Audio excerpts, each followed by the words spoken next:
Hey guys, welcome back to The Composed Artist. I'm your host, Stephanie Gaffney, and I am wanting to chat with you about traveling as traveling for work as a mom and as a new mom. I don't know if you've listened to the podcast before. If this is your very first time listening in, welcome. My name is Stephanie. I'm a live wedding painter and I travel for work. I also am expecting my fourth child. I've been live wedding painting for 10 years, and my oldest is about to turn 6. So I have been working longer than I have been a mom. I have been painting while pregnant. This is now my fifth pregnancy, and I've painted up until 9 months pregnant for most of them, and then gone back to work about a month after uh, after giving birth. So I have some experience. I also fly out of the state and out of the country for work a lot. So I'm here to chat about how I do that. I have also nursed all of my children. So, keeping up with like milk production and what to do with milk while you're traveling for work is a thing that we have to think about. So I've been asked, how on earth I do it.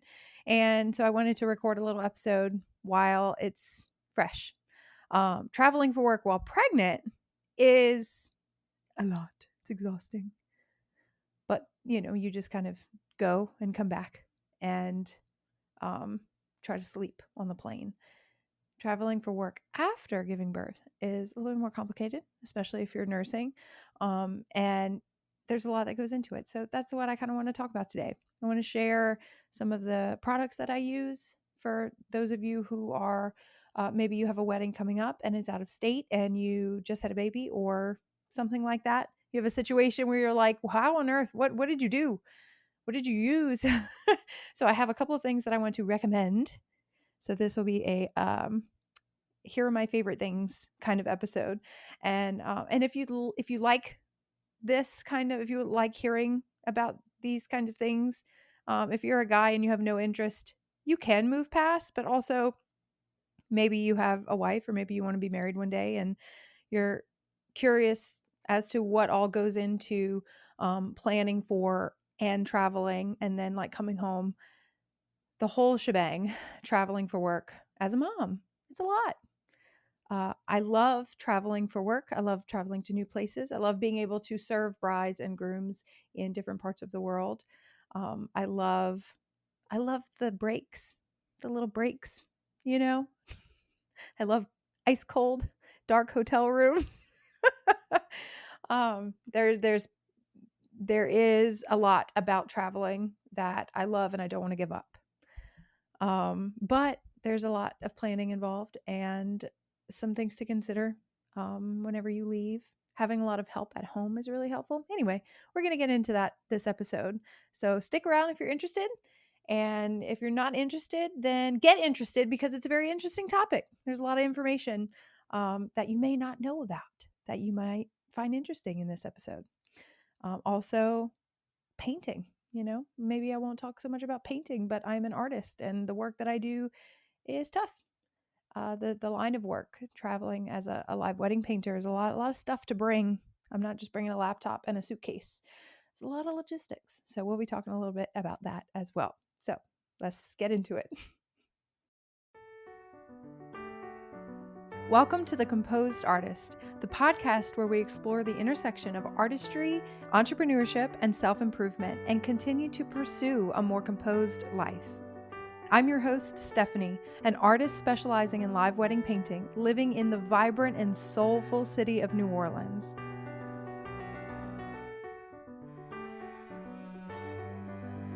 Over the past decade, my job has taken me all over the world, meeting and creating art in front of thousands of people, and has allowed me to create a colorful life for myself and my family. Now, I help other artists build confidence, develop their techniques, and fall in love with the art of live wedding painting. I invite you to join us for inspiring stories of creative journeys, practical tips for running a successful art business, and honest conversations about the joys and challenges of running a studio and being a parent. This podcast is here to keep you company, keep you entertained, and is full of resources to help you on your journey to create a business that feeds your soul, makes an impact, and is insanely profitable. The Composed Artist is the podcast for the bold, creative, passionate, and genuine artist. Let's get started. So I guess the first thing that I want to address is how on earth I can leave my babies at home.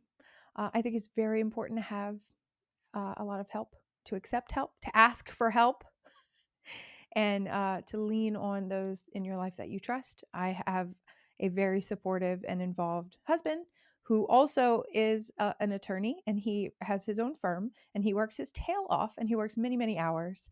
So leaning on him on the weekends whenever I have to travel is it's a sacrifice for him. And but it's good for our family, you know. He gets to spend time with his kids. He knows his kids. He doesn't parent the way that I might want him to, but that's part of co-parenting. We all know that. But he's very close with his girls. We have 3 girls. He's very close with his kids, and he's been able to have that relationship because he's kind of forced to. Honestly, when I'm leaving, he's got to step up. Now, if he has work to do, we also have other support systems. Our kids are in school and in daycare. So I work from home during the week. I host this podcast. I teach an online course. I have commission paintings. I'm working on wrapping up these guys throughout the week. I work. I do a lot of things. And my kids go to daycare. Now their daycare takes them starting at like around 1. So for the first year of their life, they're home with me, and I will hire a sitter. I'll have a nanny, which nanny feels very fancy, but in the past, it has been a babysitter who just works more hours. And like I mentioned, I nursed all of my kids. And so that's every 2 to 3 hours going and sitting down and spending one-on-one time with them. And so it's nice to be able to have someone in the house to play with, or, take them for a walk around the block, or just be in the room when they're sleeping and be there in case they wake up, because I've also, had them here at home and tried to like sneak into the studio while they're sleeping, but that they never sleep for long. That they always like spit out their pacifier and start whining, and I have to get up over and over and over and over again. I've tried wearing the baby in the little baby carrier thing that you strap to yourself. Some people can do that. My babies hated it. And so that was our life. I couldn't wear the babies. I wish I could. Maybe this one I'll be able to. But my kids were very like, very independent, not wanting to be very close and cuddled and all that. So, so I always had someone, I always scheduled little chunks of time where someone was here so that I can work if I needed to work or wanted to work. That's what our weekly life looks like. And then also if my kids are sick, then I take the day off of work. Like, that's very flexible. It's a very flexible, as needed kind of schedule. Work when I can and be mom whenever else I can, right? We live about an hour away from both sets of grandparents. So unfortunately, we don't have a grandma like my mom or my mother-in-law nearby who can just pop over anytime, but they are always able and willing to plan a visit. So that's nice too. So my first piece of advice, if this were an advice type of episode, would be to look around you and look at your resources, and see when you can line up a sitter. Find a babysitter that you trust, that loves children, and utilize them and pay them well. Pay them well so that they want to come back and they want to do for you. Having a sitter who does a little bit extra. All of the sitters that I've always had, I've paid them well, and they will wash the dishes. They will maybe switch over and fold a little laundry. They take care of the house around them. They're good with the kids. They're good with my dogs. It's just karma. You take care of them, they'll take care of you. So having a support system that you can lean on makes it possible. If you struggle to have that support at home with the baby or with the kids, then it's harder to leave. It's harder to take those jobs. Now, traveling if I were to work locally, if I were to only serve local couples, local clients, I could probably stay busy. It would be a lot less work, be a lot less expensive, a lot less time away from family. I've thought about it many times. But when that inquiry comes in and you read that email and it's like some obscure venue in Indiana or whatever, and the couple is like, listen, we've been following you for years on Instagram and we are not even engaged yet, or we just got engaged and we have to have you. That's really hard to say no to, like that's what I love most about my job, is being able to serve and show up for and be there for and all of these people who love my work. What an honor, like what an honor. It also opens the door to more people, right? Small target, center of the bullseye is local, and then it goes bigger and bigger, and there's a world of possibilities, like millions and millions of people out there who are potential clients because I travel. So I do love that. I love that about traveling. Now, I don't usually stay very long. If I wasn't in such a hurry to get back, maybe I would stay an extra day or fly back late at night and then hit up museums or local attractions, or see the sights, if you will. I love traveling to Colorado and Montana, going out there into the mountains. Oh my god. I will postpone the flight back home later that day so that I can stay out there and either just enjoy nature, go for a hike, do what, just be in it, or paint. Like I like to plein air paint while I'm out there as well. Some of my fondest memories and greatest treasures are the little paintings that I make while I'm out in these beautiful locations. But usually I book a flight the morning of the wedding or a very late red eye flight the night before, and then fly back on the one of the first flights coming home so that I can be back with my family. It's a long weekend. It's not a lot of sleep, you guys. Very little sleep. Weddings go until like midnight most nights. And if I'm trying to catch a 5 or 6 a.m. flight, I have to be up by 3 or 4 a.m. Do you see? Do you do the math? It takes a minute to take off makeup. I'm usually wired and jazzed after the wedding. I've got the beat, the pounding of my in my head from the band or the DJ. It takes a minute to fall asleep. So I usually only get 2 or 3 hours of sleep. And then I get on a plane, maybe get an hour of sleep on the plane, and then land, and then I'm mom. Jump right into the car full of screaming kids. That is my weekends. So it's a big sacrifice, but the job is fun. This is how I know I love what I do, you know? Oh, I it would be very hard for me to not travel, to say no to all of that. That's just that's my that's my life. That's how it goes for me anyway. I'm sure you may feel differently if you're a live wedding painter.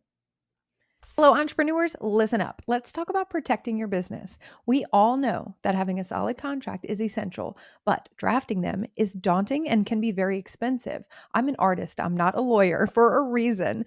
That's where the legal page comes in. The legal page offers attorney drafted contract templates tailored for creatives and small business owners like you and me. Whether you're a photographer, an artist, a business coach, a designer, or an event planner, or what have you, they've got you covered. These templates are easy to customize and come with very clear instructions that include free future updates. That's huge. I was honored to be asked to review their live event artist contract, and it checks all the boxes for me. Don't leave your business vulnerable.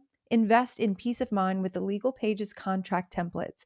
So, if you're ready to get your business legally legit, head to the show notes and click the link to save 10% off any product in the shop, or use my code StephanieG10. Again, get your business legally legit with a Legal Page contract today.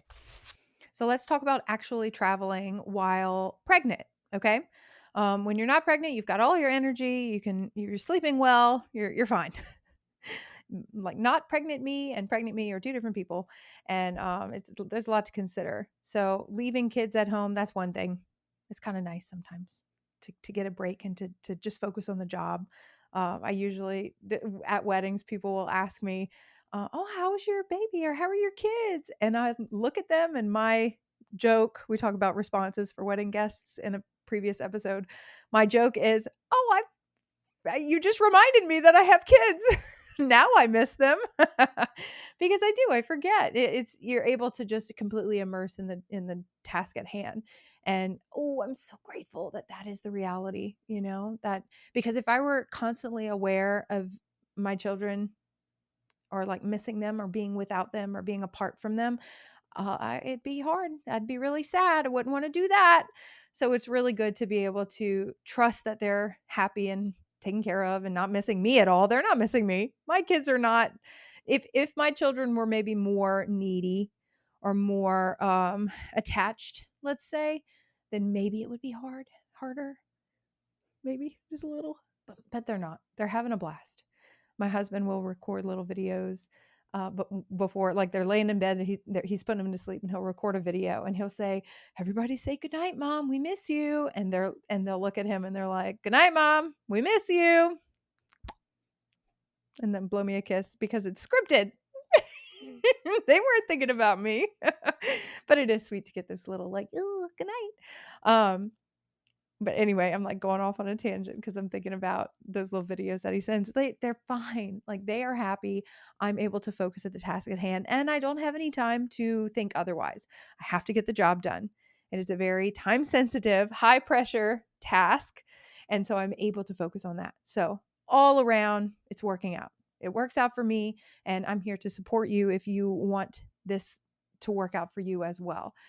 When I travel when I'm pregnant, things to consider. I have to make sure that I am consuming water and electrolytes and protein. So if I'm going to be snacking, it's going to be beef jerky or nuts or something like that. I'm going to eat yogurt first thing in the morning. Like, I'm trying to take care of my body. Otherwise, I will forget and then not give myself the proper nutrition, and then I will be weak and I will be exhausted and it will take a toll. And this is from like day one of finding out to 8 months pregnant, when I'm like, all right, I'm done. I'm not doing this anymore. I'm not traveling anymore. So I have to take care of my body. In the beginning, I take like Dramamine or nausea medication, just because traveling, you're more sensitive in the car. I avoid using Uber or that kind of transportation because I get car sick in general, but it's worse whenever I'm expecting. And so I'll rent a car, have a little bit more control, a little bit more safety that way as well. We could talk about that another episode, but I'm a member of Hertz. I love using Hertz. They have never let me down. I think one time they didn't have a car. One time in 10 years of doing this job, I showed up. I flew into an airport. I don't even remember where it was. I flew in. I took the shuttle. I was getting on the shuttle to go to pick up my car at Hertz.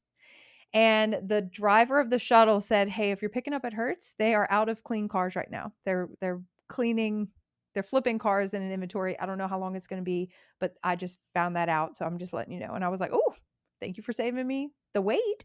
So I ordered an Uber and suffered through it, and it was fine. But typically, all other times, they've worked out great. I'm a gold member with Hertz, which means that I don't have to wait in line unless there's an issue with my card or my ID or something, which there never is. And I can go look at the board whenever you get to the car lot.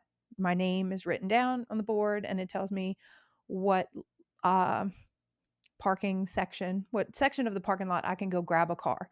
The keys are in the car. I just have to pick the car that I want and then show my ID at the gate and then take off with the car. It's so easy. And the cars are really well taken care of. It's just a great company. Highly recommend Hertz. I actually just signed my mom and dad up to be gold members. They rarely travel. They really never travel, but they did just take a trip to Montana, and I wanted them to have that experience of being able to just walk up and pick up the car. And it's free to sign up as a member. That's it. You can just log in, sign up, create a sign up account, and then boom. And it's easy. I mean, it really has been the easiest thing ever. So I drink plenty of water. I eat as healthy as possible. I try to keep control over my situation as much as possible. I consider like ibuprofens and Dramamines and like all the little things that can keep me comfortable. I like those. They're called Preggy Pop Drops. I'll link them here. And those are just little ginger candies, and that helps with nausea as well. But everyone's different, I get a little nauseous in the beginning. Some people throw up the whole pregnancy. I don't, but I do get nauseous and have to consider those things. I usually can sleep on a plane, which is nice. So I try to get comfortable and just put a jacket over my head and go to sleep if I can. Sleep is really important. If you're exhausted, if you're not getting enough sleep, it takes a toll on your body in a way that it doesn't really. I'm sure you do get tired when you're not pregnant. Of course we do, but it means it matters when you're pregnant and you're not getting enough sleep. You can feel it in your entire body. Oh my gosh!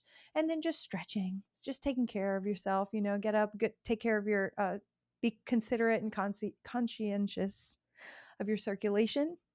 Keep an eye out on your ankles. Wear compression socks if you need to. Wear comfortable clothes.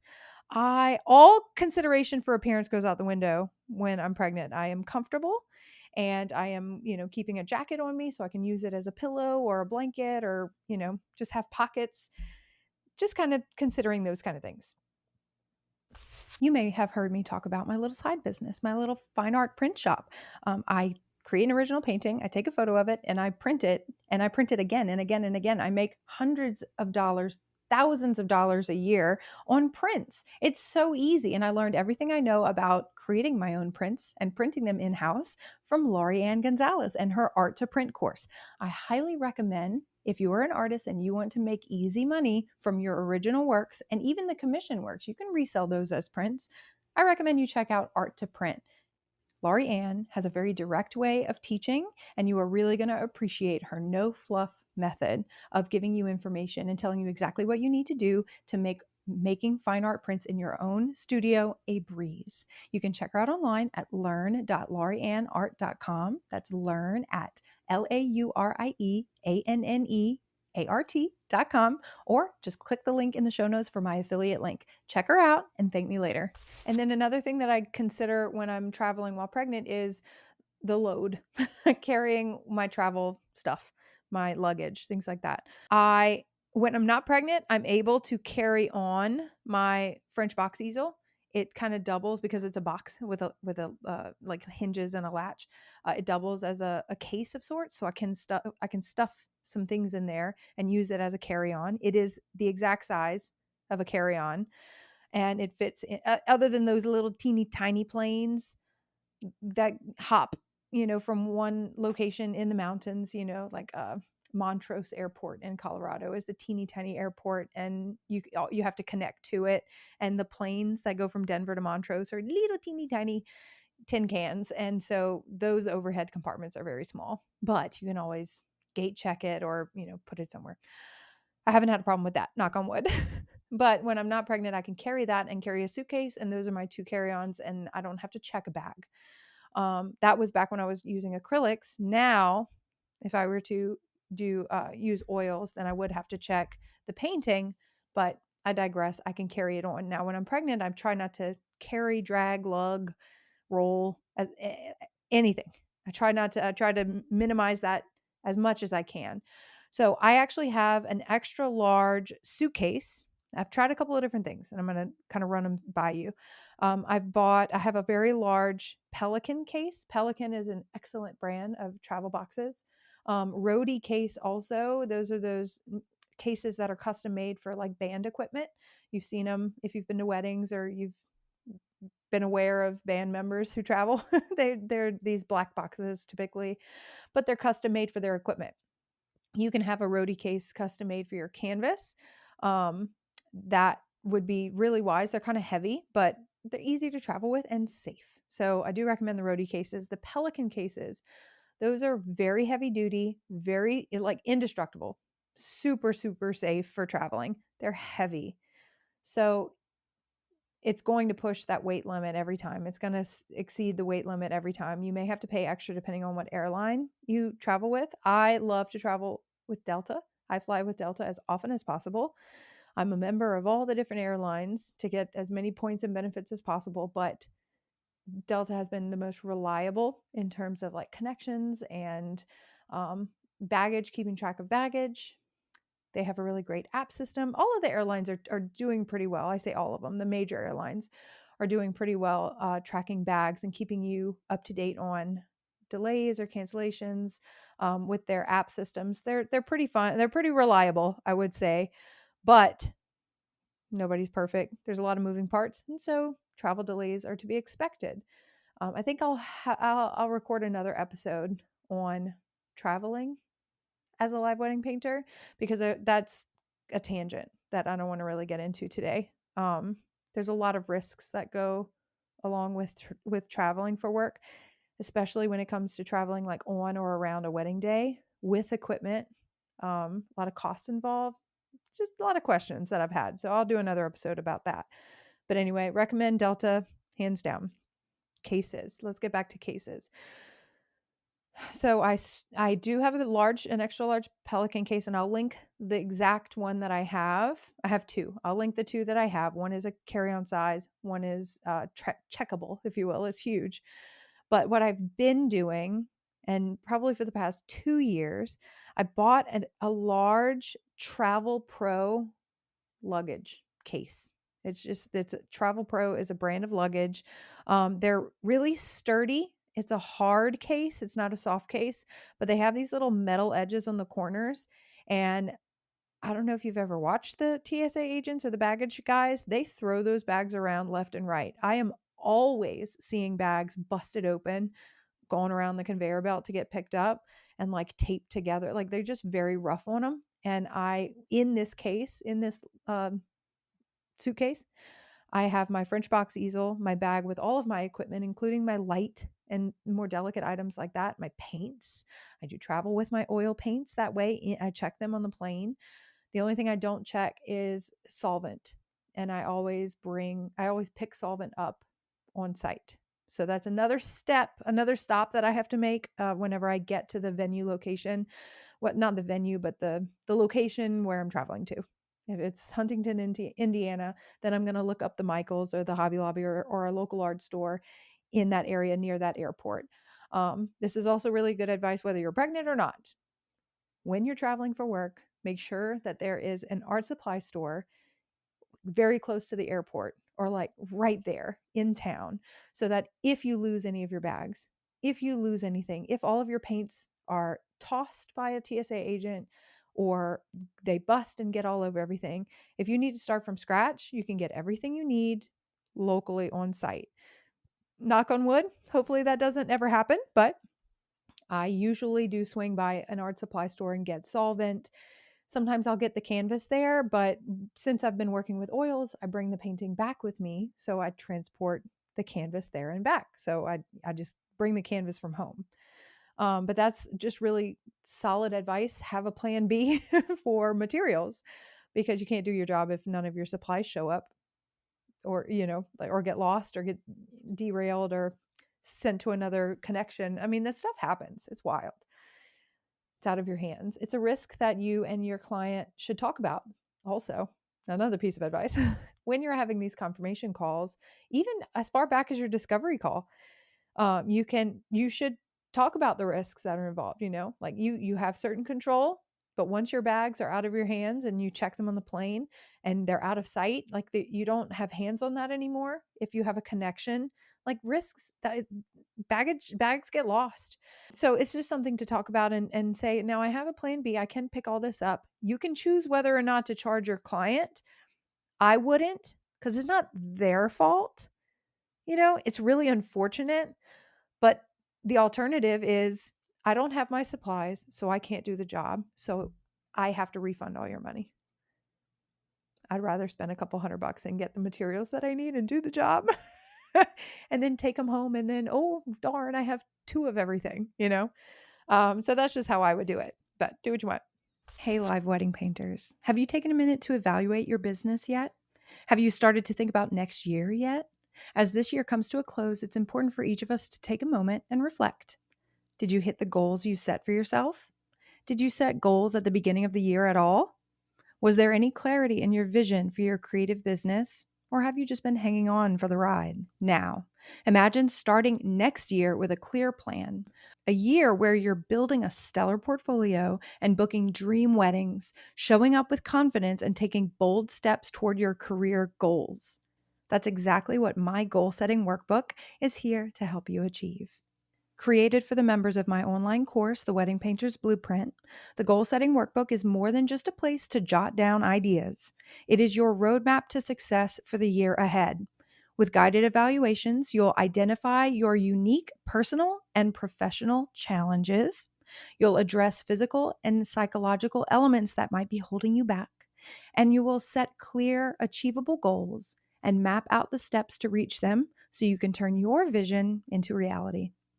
This workbook is free to download and print so you can physically write down your goals.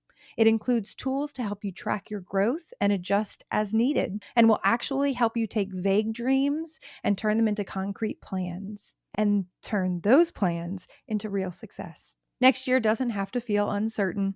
The Goal Setting Workbook will help you take charge of your career and step into the new year with purpose and direction. Click the link in the show notes to download your free version of my Goal Setting Workbook and kick 2025 off with clarity. So, moral of that story, I carry as little as possible through the airports. I check everything. I actually have air tags. I don't know if you've heard of them, a little gadget by Apple, but I bought a pack of air tags, like 6 of them, and I put one in all of my bags, and the bag with my luggage bag, my purse, my canvas bag.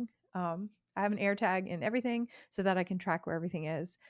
Like I said, the airline does keep track of things too, but you never know. It's good to have extra.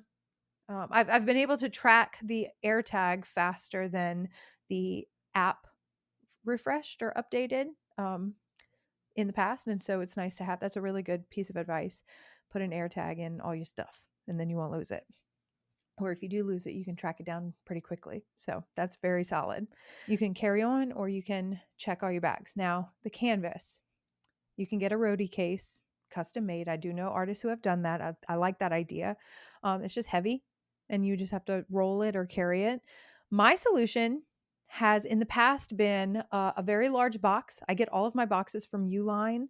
You can also, there's a company called Airfloat, and you can get an art shipping box. They're like really large, heavy duty pizza boxes, but for paintings, and they're lined with foam. Uline has the same type. They call it an art shipper, but they're really heavy duty. They're really durable cardboard boxes lined with foam inserts, and they're intended to ship like framed artwork, really delicate, important, high value artwork. That's what I use. I've used those in the past, and as an added layer of security and also ease of travel, it's kind of out of focus. But if you're watching on Spotify or on YouTube, if you're listening on Apple Podcasts, I'm going to describe it to you. But you can check it out behind me. It's a very large portfolio case. If you're an artist, I'm sure you've carried a portfolio case before. This one is 32 inches by 42 inches and about 2 to 3, probably 2 inches wide when it's zipped up, but it can kind of expand in the middle. I have 4 layers of foam on the inside of this thing, 2 on either side of the canvas. I've traveled with canvases that are clipped together with the brand is Weber, but it's a little canvas clip. See if I can put it up against my shirt so you can see it. You see how it's like a 2-sided chip bag clip? I use 2 canvases. When I travel, I will bring a 3/4 inch deep canvas. So I'm not likely traveling with a gallery wrapped canvas. They're really heavy. And for me, the material, the surface is the same. And that's what I care about, is the surface I'm painting on, not so much the depth of the canvas, because I always recommend that my clients frame their paintings. But I will take, if I'm traveling with a 30 by 40 inch canvas, which I do a lot, I'll take 2 of them, two blatant canvases, and I'll clip them together. I have like 8 of these little clips, and they clip they clip the canvases together but not touching. So there's that's more than a quarter. It's somewhere between a quarter and a half of an inch space between them. And I clip the 2 canvases together and put them inside the box, and then wrap it with saran wrap, and then there's foam inside the case. And so, is it foolproof? No, it's not. I always know that I can get another canvas locally. I have plan B. I have plan C. I know that there's a FedEx nearby that I can ship the painting back to me. But it has worked so far, and I'm confident with the situation. If I'm bringing a canvas smaller than 30 by 40, I do have those art shipper boxes, and I'll put the painting in the art shipper box, put the box in the bag, in the hole, in the ground. But it's like a big, very, very well cushioned situation. And that's what I check on the plane. And it's oversized luggage. And so I'm trusting that they put those in the plane with a little bit more care and consideration. This is my second bag. The first bag that I had, I used for about a year. So it did last me a year. And I had painted all over it. Do not stack, do not bend, fragile artwork and include inside or something like that. This one I just recently got, and I haven't written that memo on the outside yet, but I usually put fragile stickers all over it. So that's worked for me. So do whatever you feel comfortable doing. I travel with very large canvases. If you have an 18 by 24, you can likely use these clips and clip two canvases together and bring it on the plane, because those overhead you can actually get all the sizes on the airline's website. I know that when they're putting those suitcases in, those suitcases are like 22 inches tall maximum. And so if you have an 18 by 24-inch canvas, you can fit that sideways on top of suitcases. I've done that before. You can also unstretch and roll the canvas and literally put it in a tube and bring it with you. There's plenty of ways to travel with a painting, and we could talk about that more in another episode. But today, there's ways that you can check the wet painting, and I do so whether I'm pregnant or not. And then you just have to, I travel by myself. You just have to carry all your bags or roll them, or just got to get them to the rental car and get them into the hotel. Just be very considerate of your surroundings and safety. But we tend to do that anyway. We tend to be a little bit more vigilant. Now, considering the hotel, I am a member of Marriott. I'm also a member of the Hilton. There's usually a Marriott hotel. They're a little bit less expensive than the Hiltons. And usually I tell my clients I'm not going to spend the most money.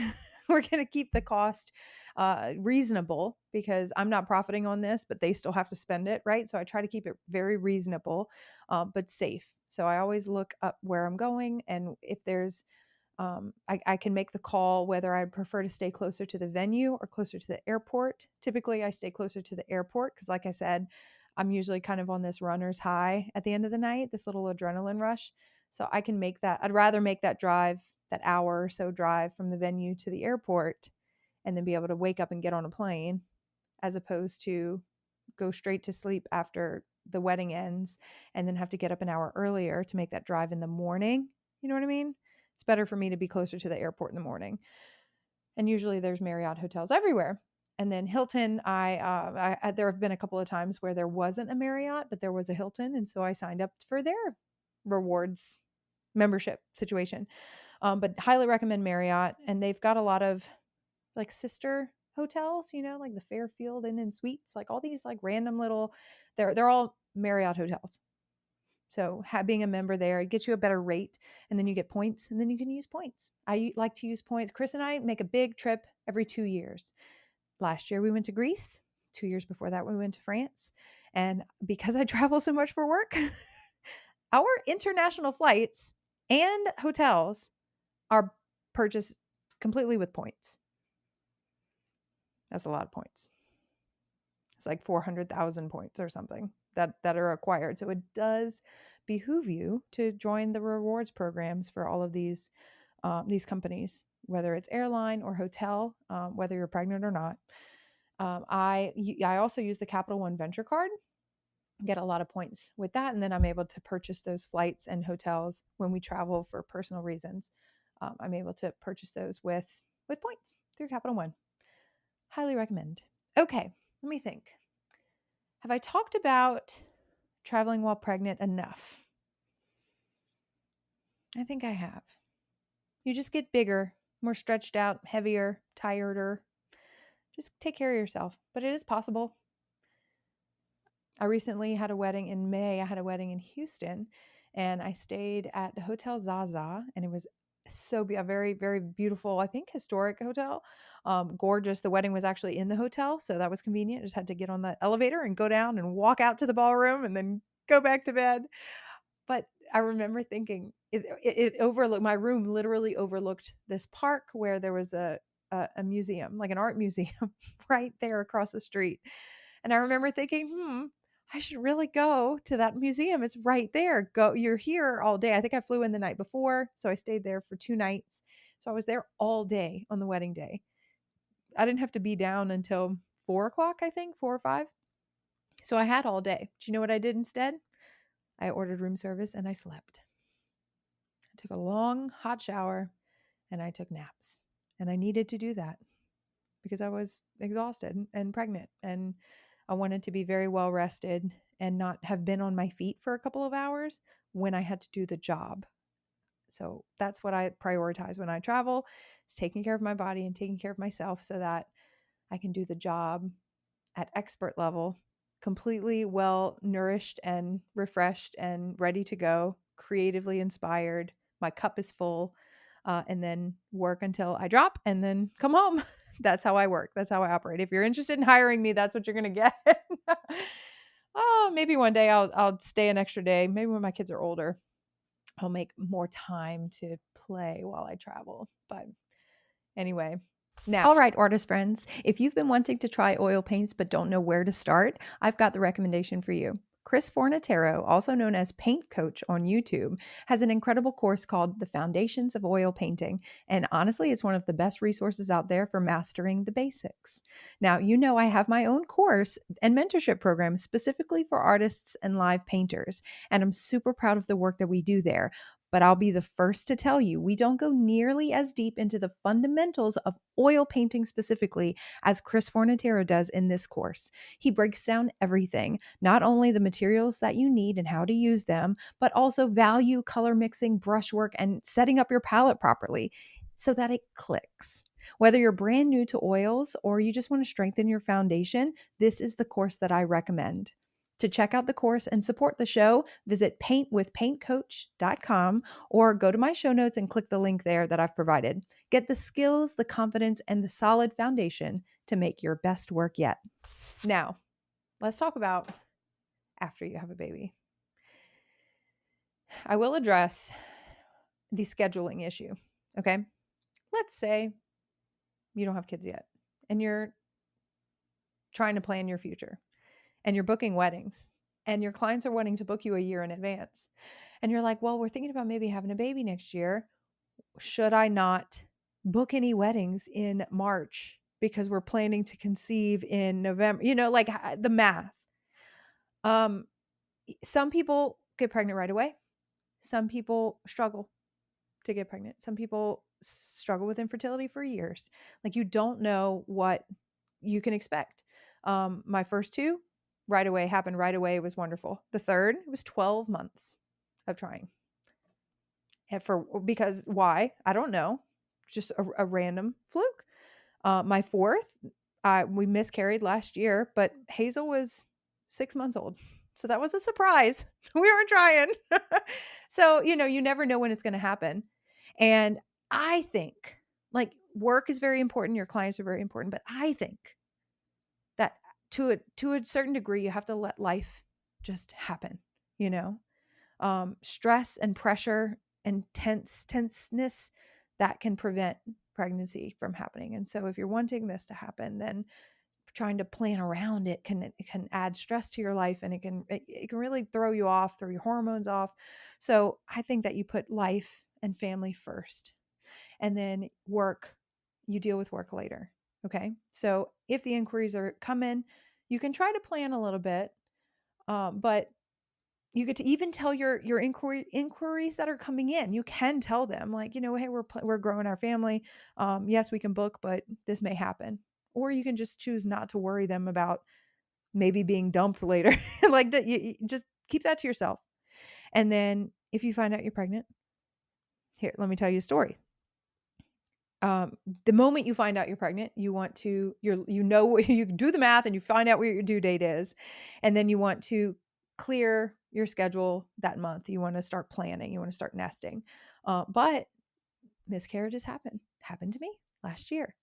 I waited the 12 weeks that you're supposed to wait, the safe period, because most miscarriages happen in the first 12 weeks.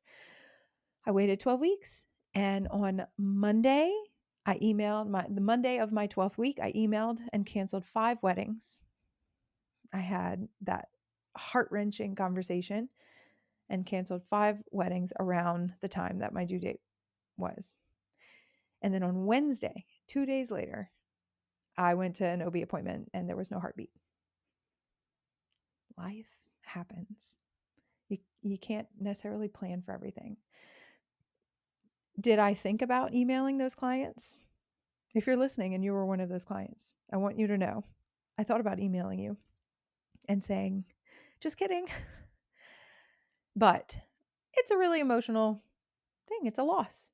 And so I decided not only to not reach out and try to rebook those weddings, but also to not book anything else. So in October of last year, which is prime time for weddings, I usually do 8 weddings in October.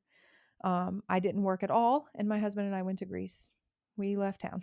I said, get me out of this house. I'm going to be very, very sad if I'm home not doing anything at that time. So we took a trip. That was wonderful. So life happens. That's my message to you. Let life happen. Plan, make adjustments. I have a really wonderful email that I wrote years ago, the very first time I had to cancel a wedding because I was having a baby. And I kind of reuse the same wording for every client. I've had to do this 5 times now. So it's always really sucky, it really is not fun.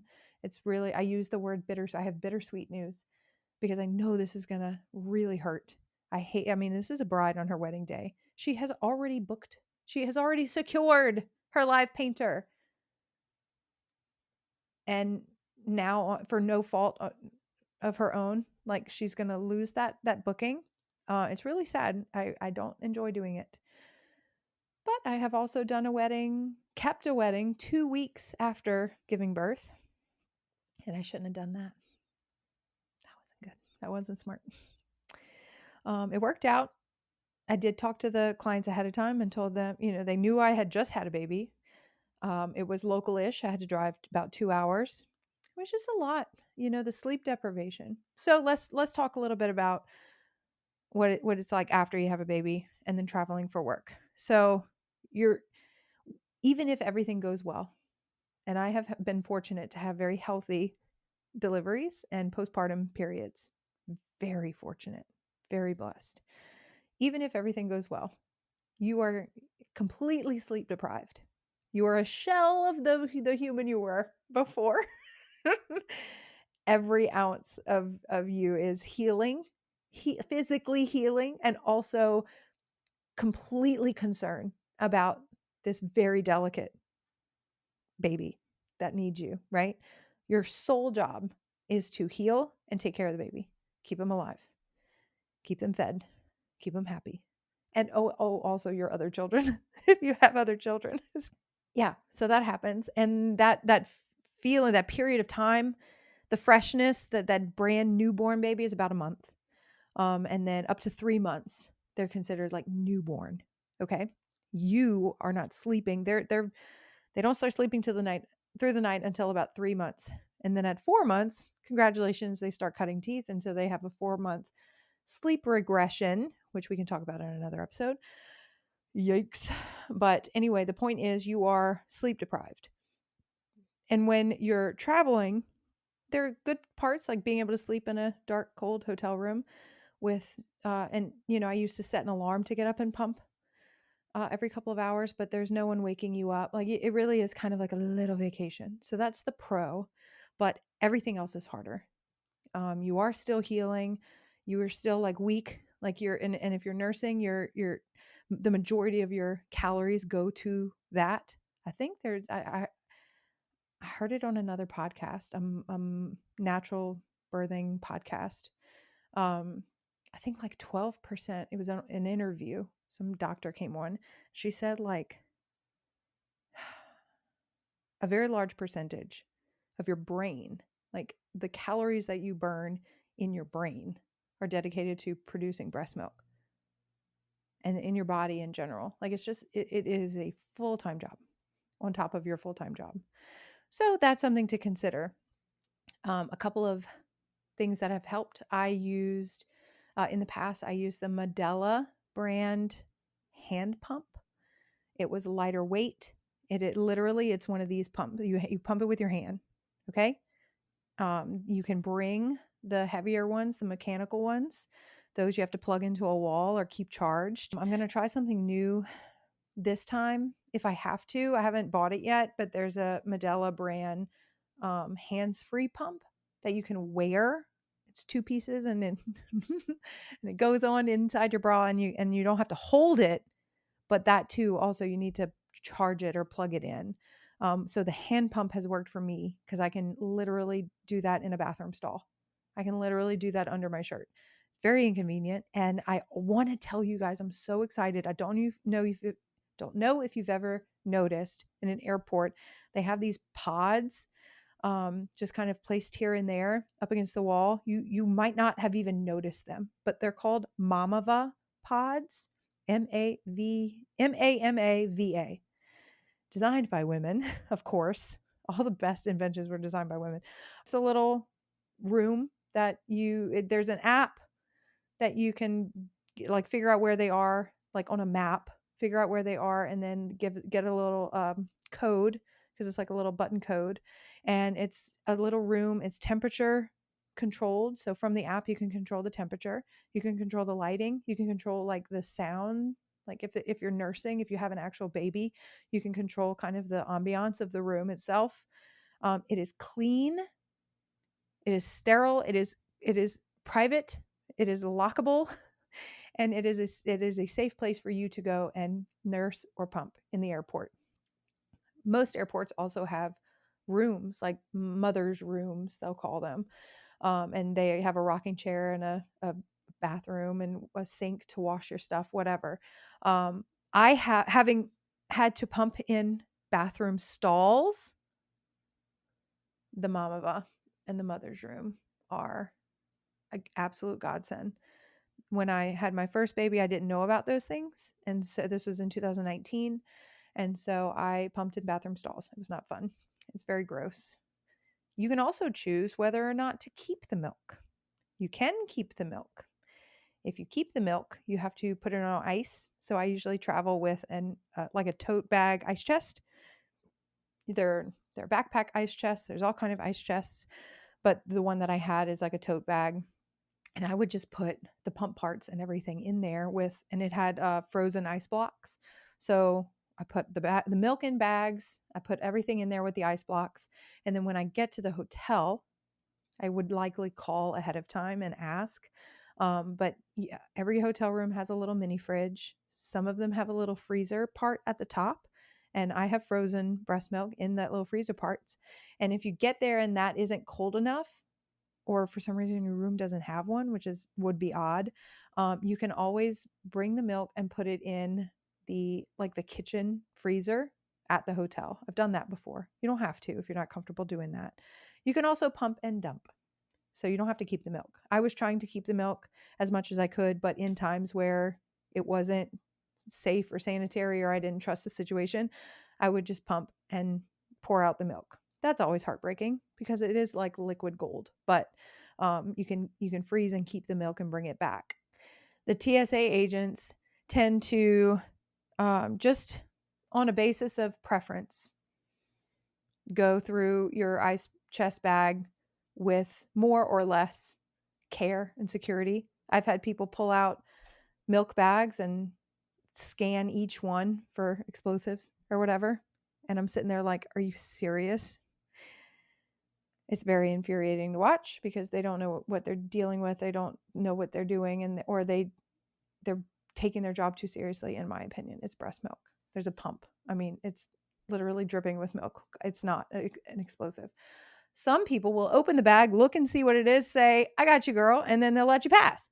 So it really is up to their discretion. I don't know what their requirements are. I don't know what they have to do or what, can be like up to each person, but that's just my personal experience. Hope I don't get in trouble for saying that, but you never know. So yeah, ice chest bag if you're trying to keep the milk, pump and dump if you don't want to deal with it. But you do have to pump frequently in order to continue producing. So your body will produce as much as it is required to. So if your baby is nursing every 2 hours and taking every last drop, your body will produce more. It will produce more also if you're drinking more water than you need, more like so much water, and then eating higher caloric meals, higher calorie meals, healthy high calorie meals. So that's what I try to do. I try to produce more than I need, and then I have extra for whenever I leave. And I do keep my milk so that when I leave, my husband or whoever's taking care of the baby can continue feeding them breast milk.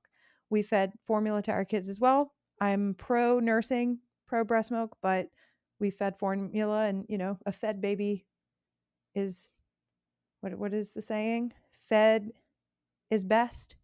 Fed is best. I think that's the saying. Just feed the baby, do what you need to do. Every woman is different. Every baby is different. Every need is different. And yeah, that's just what I do. If you want to be able to travel for work and continue nursing your baby at home, there is a way. It's a lot of work, but you can totally do it. We can do anything. We can do anything, especially for 8 to 24 hours. You can do it. Okay, so what did we talk about in this episode? I had a very loose list of things that I wanted to tell you guys, but very little outline, so forgive me. Traveling while pregnant, brands and companies that I trust and recommend. I will link all of these things in the show notes. And please know that I'm happy to answer any questions. If y'all want me to dive any deeper into any of these topics in a future episode, please let me know. Please go to my website, stephaniegaffney.com, go to the podcast page, and then tell me what you want to learn more of. You can click the link in the show notes to submit a topic request, or even somebody that you'd like me to interview. If you know a mother, we actually had Chloe Campbell on the podcast recently, and she is also expecting a baby and traveling for work. And we talked about working while pregnant and those things in that episode as well. But if there's anything that you'd like to hear more about, as you can see, I'm an open book. I'm here to help. I have 10 years of experience as a live wedding painter, and my oldest is about to turn 6.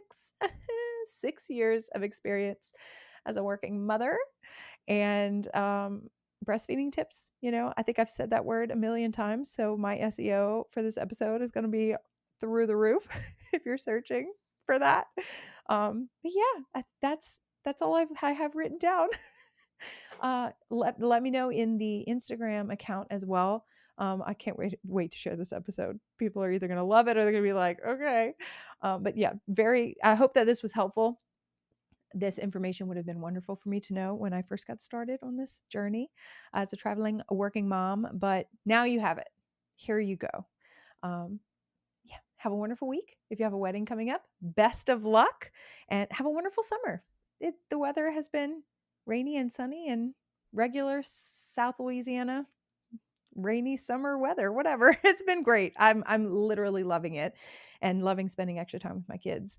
And I'm excited to paint whatever I have behind me that I need to finish. This episode's ending very well. Goodbye. See you next week. And thanks for tuning in. Thank you for tuning in and joining us on this journey of artistic exploration, entrepreneurial growth, and personal development. Remember, you have the power to create a life that is both fulfilled and balanced. If you enjoyed today's podcast, please subscribe to The Composed Artist on Spotify, Apple Podcasts, and YouTube. And don't forget to leave us a review. Your feedback means the world to us and helps us reach more creatives like you. Until next time, keep creating, keep dreaming, and keep pursuing that composed life. You got this.